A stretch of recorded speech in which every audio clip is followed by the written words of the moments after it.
everywhere today. Obviously, you know, also reports of this horrifying video that was released of the Syrian soldiers and the beheading of Peter Cassing, the US aid worker. Do you want to see this stuff? Do you want to know it's going on? No. Does it scare you? I don't. I think there's certain aspects of it I don't need to know. I don't need to see those pictures. I don't want to see your man every 2 minutes. I don't want to give him the, you know... Jihadi John, as they call him, yeah. Yeah, I don't want to see him. Does it scare me? I mean, at the moment, I'm fighting the urge to let it get to me where it stops me living my life. But I have to say, it's with me every day. You don't live in London, so No. do you feel it more when you come here? Because a lot of the time, you know, say London obviously is an obvious target. Yeah, absolutely, I do. Yeah, and I, you know, like I was thinking, oh, tomorrow after the show, you know, rather than hang about, I'll start a bit Christmas shopping. And then I thought, oh, I don't know though, because that's, you know, they'll target there, won't they? You know, and it is all of that, and I have to fight it because otherwise you end up staying and you'd never go out. I don't think about it. Maybe it's living in London, Jane. Do we get immune to it? Maybe. I don't think about it at all, and I think in a way actually the power of terrorism lies in the threat that we all...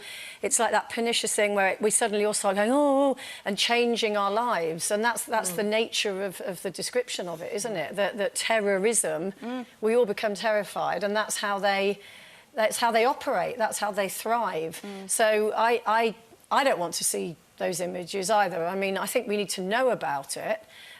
We need to know it's happening, just because for those people that are going through that and their families. But do you think does we it give them change too much? what I do? No, it doesn't. Do you think we give them the media give them too much too much of a platform? You know, like we're saying Jihadi John. It's like we've given them a nickname. It's difficult even. because in my head as a journalist, it's news reporting. You can't, you know. It's that balance, really, isn't it? Yeah. It's interesting that the parents of the gorgeous boy, who sadly is the latest victim, that they said, please do not show the beheading. Yeah, and I think really agree with that, because I think we've seen too much. And when we saw the lineup on the news this morning of the Syrian soldiers, 8 or 9 and something, I actually switched it off. I thought, I don't want to watch this at 6 o'clock in the morning. Because there's nothing you can do. No. So but it's also, that feeling of helplessness as well. Why are you showing me this? There's nothing I can do. But you see, picking up what Jane was saying... You know, coming around London, going on the tubes, you know, you live in Northern I was Ireland. I was going to actually give the Northern Ireland situation. I know it's very different, but on the other hand, the threat of the IRA, etc., the provisionals, was huge at that time, and decades of it. You're talking about 30-odd years of it. Now, it's very interesting because people in Northern Ireland, the tenacity was so strong that they were determined that the terrorists would not stop them going shopping, leading their lives. And from my point of view, bringing up children in the early part of the Troubles and working at the BBC, we were out in bomb scares at least every other day, but we sort of became immune to it. We just sort of went, oh, it's a bomb scare, so we go for lunch or we can do our shopping or whatever. It's amazing how you begin to deal with it.